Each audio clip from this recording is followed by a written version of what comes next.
Just want to tell you, I'm testing out something with you. Once in a while, we are encouraged to videotape ourselves when we coach so that we can watch it afterwards. And we have a coach, each of us has a coach at Better Lesson that can help us look at our videos and give us some recommendations and suggestions. So I'm doing this as a Google Hangout on air. Okay. And it's going to be used just by me and my coach. Okay. All right. The connection good on your end? Connection's good. Cool. So thank you so much for joining today. And don't worry at all about last week. Okay. It was exceptional circumstances. Thank you for sharing with me the code to join your class on Blend Space. Yeah. Which allowed me to see already the incredible amount of work that you've done and the quality of the work that you've done. So I have to ask you a question right away. Okay. How did you make this Des Moines Tinker versus Des Moines video? I went to Des Moines. But when? Okay. So I made the video. Yeah, I just went last night, and I went over. I was like, this is what I thought. I was like, maybe he went like the last 2 weeks. I don't know what he did. That was pretty impressive. No, thanks. No, I went over the summer. I traveled through 25 states and I made a total of 33 different videos that are like this. Are you serious? Yeah. All like little documentaries, right? Like little documentaries on a variety of different topics: Civil War, the Revolutionary War, all over the place. And you see my jaw right now? Yeah. Are you serious? Yeah, I'm serious. And you've been using them with kids, or is it the first time you're going to start using them? So I've not.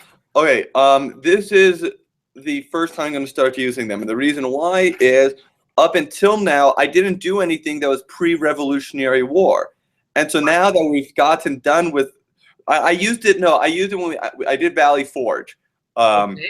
In December, I showed them Valley Forge. Most of them are Civil War videos.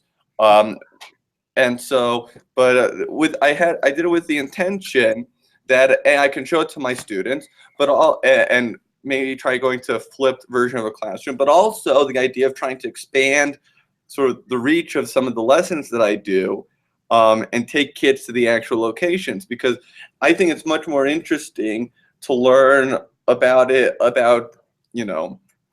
the Washington's inauguration if you're actually standing on the same steps that George Washington was standing on when he was inaugurated, and can absolutely, yeah, completely. And one thing I want to tell you about the one I watched is, because you could have gone on site and made a boring video.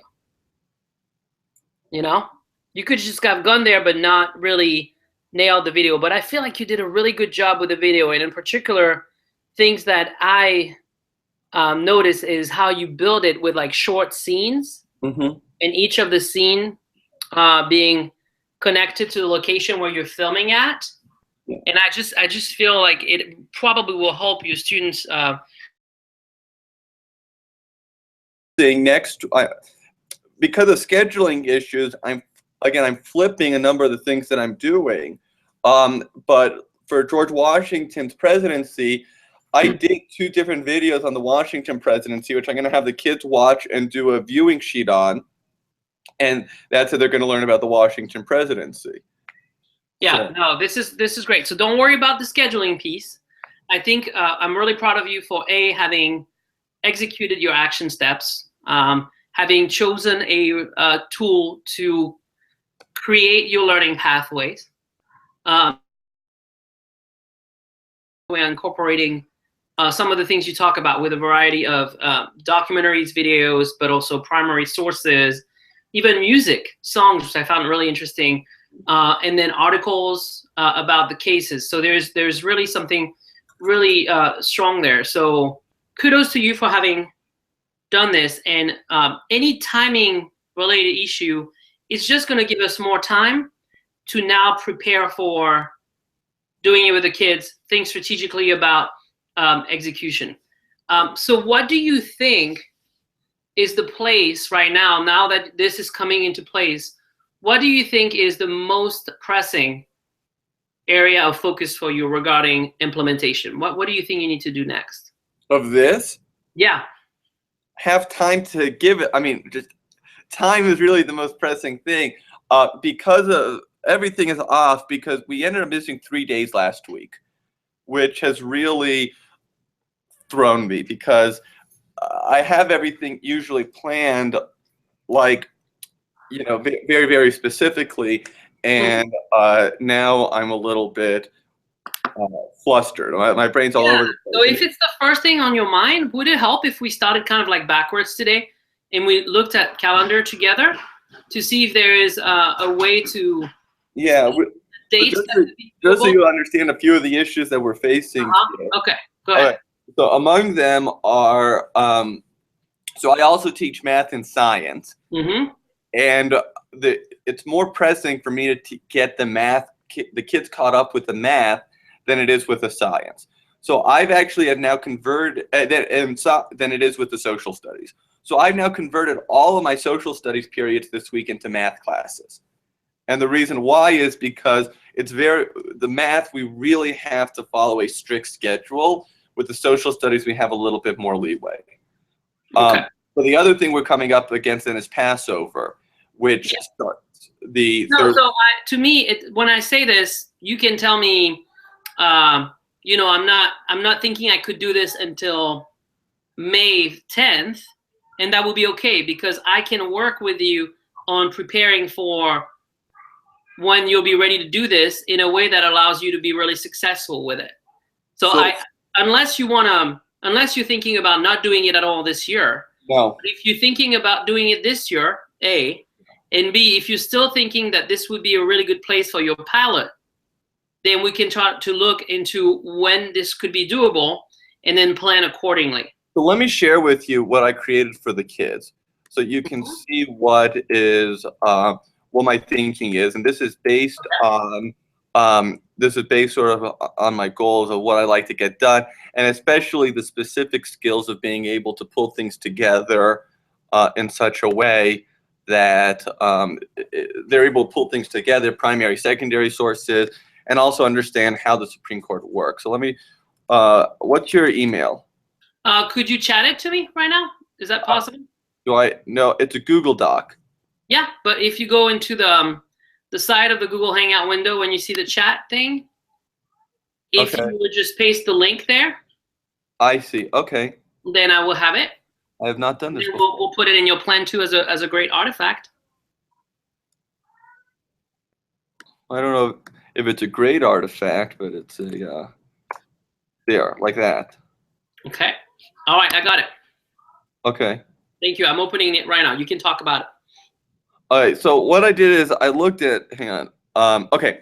So I looked at what is it that I want the kids to be able to know. What do I want them to be able to gather from a Supreme Court case? And the main things I want them to be able to understand are what I laid out here. And to me, in fact, point number 5 is the most important one, which is what should have the Supreme Court decided. I want them to begin formulating their own opinions, even if those opinions are not the same opinions as the court. Because ultimately, did you ever read To Kill a Mockingbird by Harper Lee? Yeah. And then did you read the other one, Ghost at a Watchman, that came out this summer? No. Okay, so she did this other book, which was about Scout as an adult, talking to Atticus, called Ghost at a Watchman. And in it, she goes back to Maycomb as a adult and is dealing with issues of racism and segregation, things along those lines. And she's talking to her father, Atticus, right? And at one point, Atticus is trying to explain his worldview. And he said there's something that's even higher. And she said, how could you disagree with the Supreme Court? I forgot what court case they're talking about. She said, how can you disagree with them? And he said that they're the highest, they're the law of the land. And he says, no, the Constitution is the law of the land. The Supreme Court interprets it. What I want the kids to understand, though, is that even if they disagree with the decision of the court, I want them to understand why do they disagree. And if they agree, I want them to understand why they agree, not because of what they think should have been done, but because of what does the Constitution say. So one of the cases that I gave that I assigned to a girl in my class is the National Socialist Party of America versus the village of Skokie, which is basically neo-Nazis wanted to be able to march in Skokie, Illinois. And the Supreme Court ruled that neo-Nazis have the First Amendment right to go marching in Skokie, Illinois, which has the highest, or had at the time, the highest per capita the highest number of Holocaust survivors per capita of any other city in the U.S. And the reason why is, so you might say, no, the Supreme Court shouldn't have said the Nazis can go marching because we don't like Nazis. But no, if you look at the First Amendment, and what did the First Amendment actually say, then of course the neo-Nazis have a right to go marching in Skokie, Illinois, which is what the Supreme Court said. But again, so that's what I want the kids to do. I want them to understand the First Amendment clause that's being debated, and I want them to understand, to be able to have their own views of what's going on, and then also to get what the background of the case is, and to be able to read through and pull different information to get a cohesive, holistic, comprehensive picture. Okay, so that makes total sense. I'm going to show you something, okay? Okay. I'm going to go back to the call, and I'm going to flip the screen. All right, now last time we got disconnected. Don't worry, I don't think we're going to get disconnected today, hopefully. Okay. Can you see yourself? Yeah, I can see myself. It goes back like a million times. Yeah, but I think it's going to stop in a second. Here we go. Yes. Better? Yes. All right. Can you read the statement at the top right here in their vision of student success? Yes. Students can examine diverse source material, synthesize and analyze the information, form an argument based on the synthesis/analysis, and engage/communicate with other students in a meaningful conversation debate on the topic at hand. Why is this interesting? Well, I think that ties in with what I'm doing here. Absolutely. I think that's what I'm doing. And what is the statement that I showed you? That's my statement of what I wanted to get done with this project, and I think that this allows the kids to do that. Yes, so I want you to take a moment to reflect on the fact that what you're bringing up today as what you're really interested in making sure you do well in that step number 5 is creating the condition for a discussion to happen in which the students, after having made sense of the case, after having made sense of the decision, and be able to summarize, explain both sides of the argument, are also able to make their own case. Yes. Relying on the Constitution. So you're really at the heart of what you wanted to do.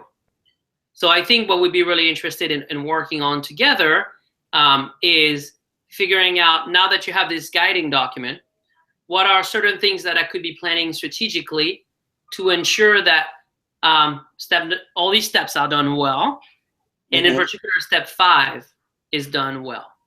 Right. So. And then if we have some added time now to do this because you're not planning on teaching it now, then it can give us a great opportunity to work on that.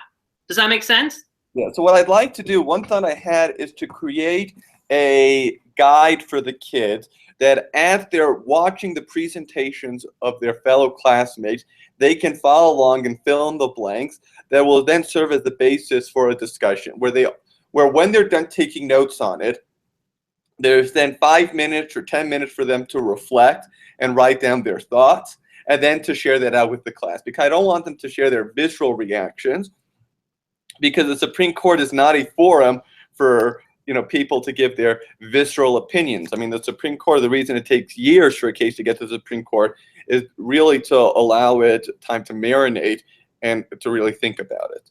Okay. So why don't we do this, Maxwell? With teacher like you, the best thing I can do as a coach is to listen to you carefully and help you make sure that you don't lose track of all your thoughts and organization you have in your head. Yeah. Help you put it down and then help you narrow it down. So what I would like to do with you is engage in a little session where we're going to write kind of like the step-by-step script that you're envisioning about the work with the kids, okay? And then from there, we'll look into, all right, for each of these steps, what do I need to have ready? Both that could be a document. Sometimes it could just be, I got to be ready for the right facilitation. but then helping you along the way, and then we'll figure it out between now and next session what part we attack and then what part we attack. So the thing I'm hearing is for you, step number one is, I guess, is going to be going through the playlist, right? Correct? Each of them are going to be given a time to explore the playlist, correct? Yes, through Blend Space. Through Blend Space. Are they doing this individually or in groups? Individually. Are they doing this in class or at home? Mostly at home, but they do have class time to do it. Mostly at home with built-in class time to do it. And also to ask questions, because sometimes there are legal terms in there like per curiam and stuff like that that they won't understand unless I am there and able to answer their questions to explain. Okay, so for step number one, for each step, if you don't mind, Mm-hmm. I will drop some questions for you that can help us with the planning process. Great. How will you know they're progressing? Progressing through the playlist or progressing through the slideshow? Through the playlist. Well, I won't know that they're progressing through the playlist until they begin to create their slideshow, which is how I would assess them. And there's 7 steps in the slideshow, which means I'm basically, at the beginning, they're going to share with me their slide, a blank slide, and then I'm going to be able to keep track as they go along and fill in the blanks in their slideshow of where they're at and where they have yet to go. You see what we're doing now? What are we doing? Right now together? We're working out the step-by-step process of how this is going. Yeah, but by asking yourself these questions, I don't know if you notice what's happening. We always start from a place of talking about mostly like a document we give them. Mm-hmm. But then connected to that document is a strategic step that I'm taking as a teacher to show that I'm there. Right, I like that. So let's go back and reflect.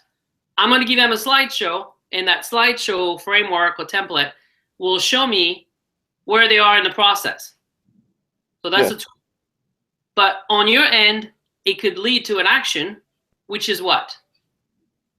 Well, the action is being able to respond if I see a problem that arises, or I see a student who's steering in the wrong direction, doesn't understand what's going on. So that way we don't get to the end date and they present something on New York Times versus Sullivan and completely have no idea what the case is about.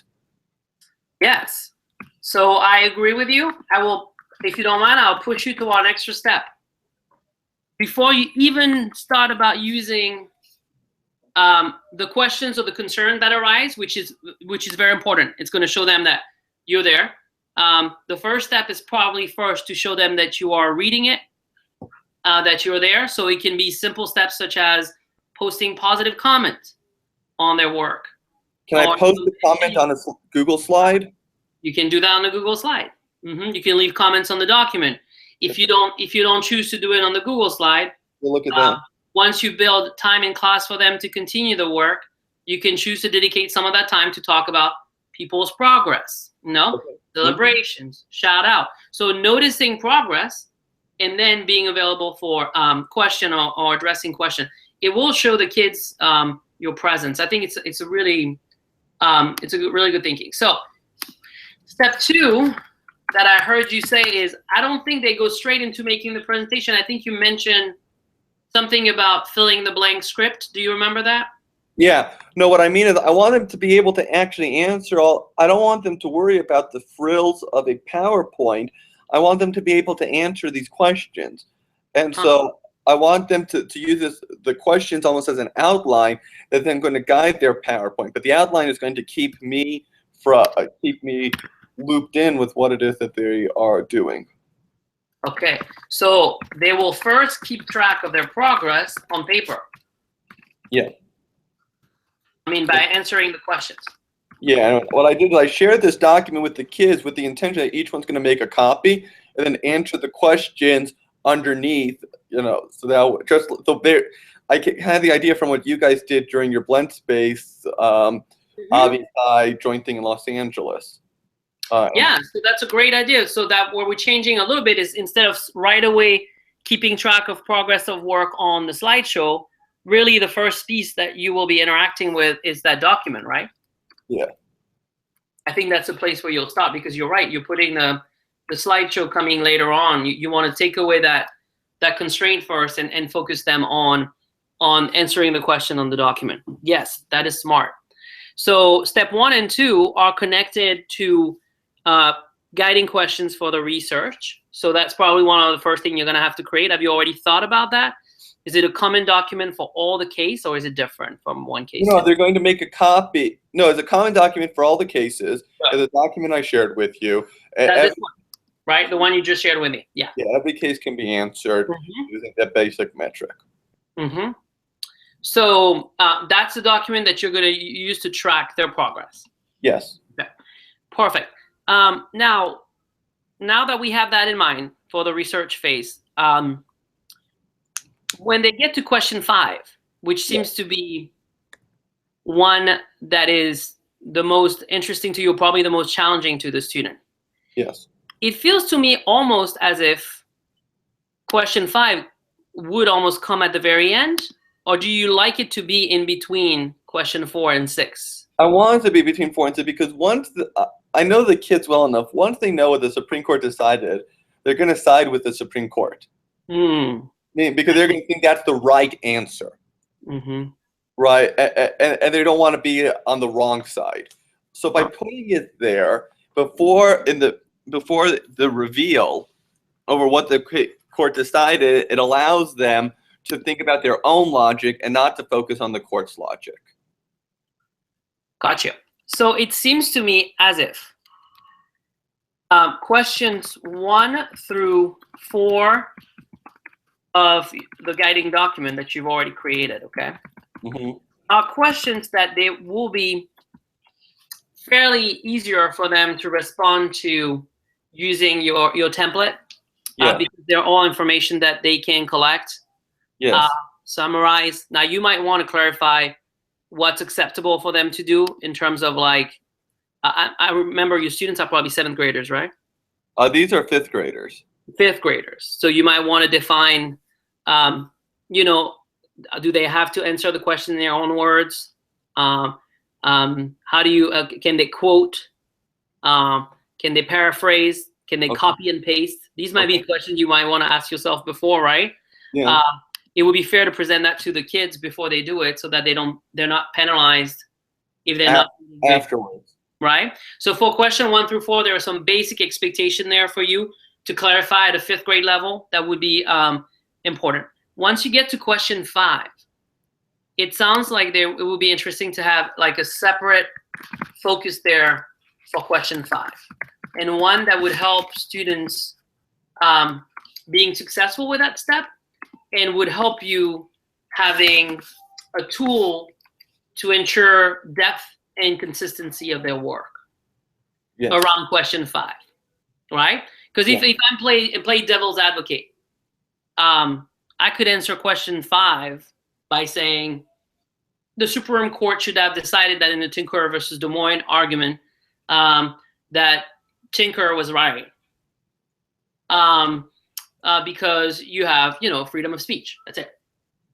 I don't think that would be satisfying to you, would it? No, I want them to I want them to be able to understand both sides of the case, because there is risk that comes along. You know, one of the most interesting cases here is in the United States versus O'Brien. O'Brien burnt his draft card. Okay, and the Supreme Court found that he did not have the First Amendment right to burn his draft card as freedom of expression. Why? Because a draft card is federal property, and so it's arson to attack federal property. Well, a basic reading of the Constitution would say, no, he has the right to burn his draft card. But again, I want them to understand a little bit more of the nuances of some of the issues, which is what I would hope would be presented if you look at. So what? This is my take on this, Maxwell. Yeah. The best way for you to ensure that your hope is satisfied is to plan strategically to give students the tool to be successful with question 5. So in other words, what are certain things that we can help 5th graders with to ensure that their answer satisfies or exceeds my expectation? Is it that I would want to see a certain structure of the argument? One could be like, when I hear you, one could think it is, make a case for Tinker, make a case for Des Moines, and then make your personal case. So like giving an idea of a structure of the document, what are the parts, what they're addressing. Right. But that being said, probably that wouldn't be enough. So what I'm seeing the need for at this point is a simple rubric adapted to your 5th graders, in which you can list some of the important criteria of success for the little write-up they're going to have there, right? Okay. So if it is important to you that they support their argument with something directly from the Constitution, if it is important to you that there are a certain number of paragraphs and each paragraph addressing a part, right, I would consider breaking your document into categories, and then for each category, considering what will be an exemplar student work, what will be an average student work, what would be a below average student work. Right, and there are 2 ends on that. There's on the end of the student who's presenting and the students to whom the information is being presented. Tell me more about what you mean by that. I mean, so if my job is to do, I am supposed to present to the class on Tinker versus Des Moines, right? So I go through and I have my own rubric that I need to follow. But now I'm a student in the class. I actually have to take down certain information. I can't just be sitting there the whole time not paying any attention, because from my perspective as the teacher, the reason they're doing it this way is for all the kids to learn about all 10 cases, but without having to do the work for all 10 cases. But they still have to do some of the work. And so I'm also going to assess the kids on how complete their responses are to prompts that I give them as listeners. Yes, so if I heard you correctly, you are starting to take us a step even further, which is awesome, right? So what we're starting to break down together is the need to think about specific steps strategically by giving students a way to assess that they are doing it well, and for you to assess that.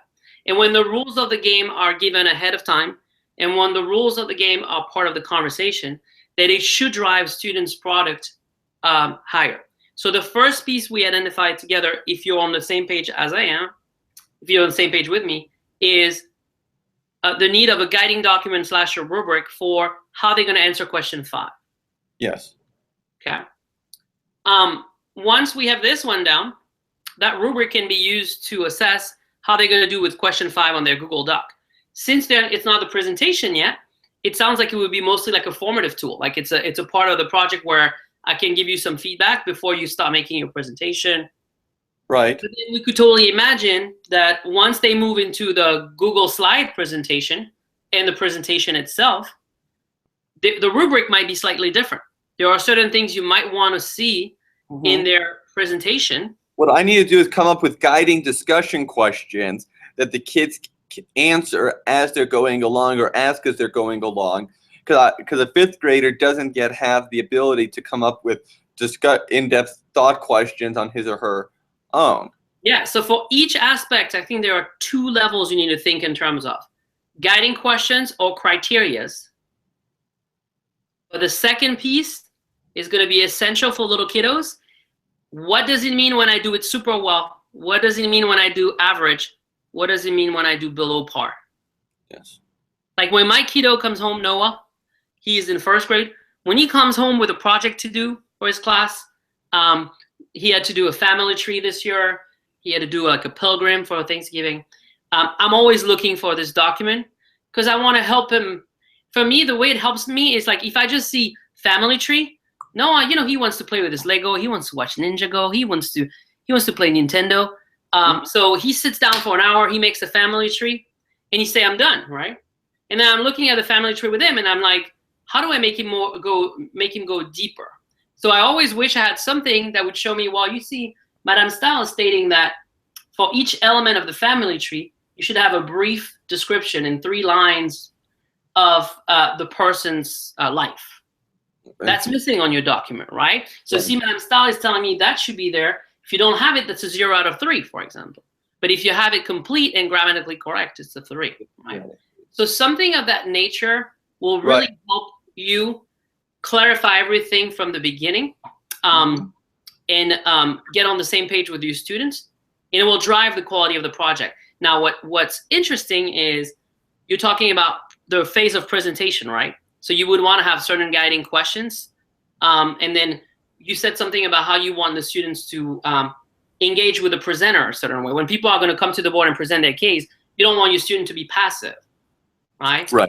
I think at that point, there will probably be something you will want to come up with for what we do when students present, and how will I know that I have an exemplar student at work there or an average student at work? And the problem, I want to make sure, I mean, I've anticipated the problem. I need to find a work around it. So now you're up and, that's the bell. Okay. Wait for it to. All right, so now you're up and you're making a presentation on Tinker versus Des Moines. And I'm sitting here and I'm filling out my worksheet. And, oh, you know what? I missed the year. And so I say, what year did it take place in? And then the student, and then, answer the question. But the student next to me was busy. I don't want them to be too busy trying to get the answer that they're not engaged, which I realize is a trap that I could fall into. Yeah, so we will look at, we're not going to solve everything today, right? And when it comes the right time for that moment, we'll be prepared for it. And it's possible that technology can help us and provide with tools that allow them to interact and answer these questions without that feeling like it's interrupting or anything like that. At this moment, the bell just rang. You probably have to go in. How many minutes do you have to go? I have 15 minutes. I'm not. Okay. But it's the bell for the middle school. I'm in the elementary school. Okay. So I still think that for us, now that we have an overview of the overall process, and that we are starting to extract how at each step of the way, there will be value for you in making really clear your expectation and giving a tool for students to evaluate and for you to evaluate. I think the best thing to do now is to start by tackling the beginning of the process so that you can start right away on a high note and that we can keep rolling with that momentum. So you've already created your playlist, right? You have created your Google Doc. Yes. So that is there. So I think that step 1 of the process was to be very intentional about when they're going to start using the project at the beginning to create opportunities for you to review their Google Docs, leave feedback, and mention it to students in class and create a space for you in class to both give some feedback, positive feedback to students, but also be there for question or misconceptions. Right. Does that sound about right? Yes. And then the second step we identify was once we get to question 5, we need to be prepared to have something there, a rubric of sorts, that can help with driving the quality of the answer to this question. Okay? Yeah. So now let's look in terms of timing. Our next coaching session should be 2 weeks from now. So that takes us to almost the last week before Passover. So that will be the April 13th. Let me pull in my calendar. Yeah. Okay. By then, considering all the other constraints you have, and there's no wrong answer from you, everything is fine. By then, do you think you would have launched the project with them, or you would still be in the guided instructional design phase? No, I've already done a soft launch with them. I've introduced them to BlendSpace. When I had my first BlendSpace one done, the first one I got done was Schenck versus the U.S. And when I had that done, I actually brought all the kids on to see Schenck versus the U.S. so they could see how BlendSpace works, so we can work out all of those kinks. Good for you. How was their reaction? They enjoyed it. I think they really liked it, and they're excited, right? Are they excited? Yeah, it's a nice form. I liked it. Thanks for the recommendation. No, but thank you for doing the work. The recommendation and the tutorial for me is one aspect, but the way you took this and made it your own. No, it was good, and I appreciate your feedback on LiveBinder. I mean, you went wet. I just wanted to know, do you like it or do you not like it? And you felt a little more like college or business oriented than it seemed that way. Oriented. So since you've already soft launched, I think the number one most helpful step for you to take is that idea of monitoring the work they're producing already with the Google Doc, and being intentional about what I do there. Yeah. So that's going to be your first next step. Blocking time for you to look at the work, comment, and in class, focus on a few things that are important to you. So I will summarize this next step in an email, but I will also send you a video in that email of one of our teacher at work. His name is Mark. He's a 3rd grade teacher, and he has a routine that he uses in class to look at student work online regularly, celebrate some of the success, celebrate the growth, and then help students with some misconception and set some goals. Great. So I want you to watch this. I think this would be really beneficial for you to start this, and it doesn't take any additional prep work. It just takes strategic presence. That's for the now. For the short-term future, I think it would be really interesting for you to start thinking about a rubric for question 5. I have a great website that has I was going to ask you if you did. Yes. So I have a great website that has example of rubrics at every grade level, Great. Almost every content area, every type of presentation. I'm planning to share this with you to give you some idea of a starting point. And then between now and our next session, we can, if you want to toss me a draft, if you want me to look at something, but I think something that's going to help them with question 5, and then it's going to get you in the mindset of using those for the future. I think that would be really helpful. Does that seem like too much? No, that's great. And can I ask you even another question then? Sure. You said that you had some ideas about how it is that we could have the kids be responding, be active participants in the classroom during the student lectures, but without raising their hands every few seconds, how they could do that online. Yeah, so I'm right away thinking along the lines of back channel communication or Socrative or Nearpod. Okay. So once your students have created their presentation, it would be fairly easy to create a set of questions for each presentation. Let's imagine, for example, a tool like Socrative, and at times during the presentation, launch a question for students who are watching to respond, and for you to see live the response from students. If they know this ahead of time, it will probably drive their attention well to the right, and they would need to have the questions ahead of time, you know. But I'm thinking about something like that. Great. Could you send me those 3 websites that you mentioned also? So that would be Socrative, Today's Meet. I don't know, what do you want, like back channel and Socrative? Yeah, or on Nearpod? Would you like something on Nearpod? I don't. Can you remind me? So let me see what Nearpod is. Yeah, so Nearpod is imagine a PowerPoint. Okay. Once I put it in Nearpod, I can add to the presentation interactive questions. So I can add like a multiple choice question. I can add an open-ended question in between 2 slides.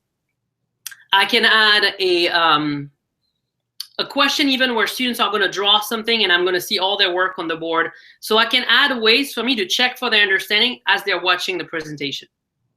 Okay. So Nearpod can do this, GoFormative can do this, Socrative can do this. I've created tutorials for the 3 of them, so I'll be more than happy to send you those.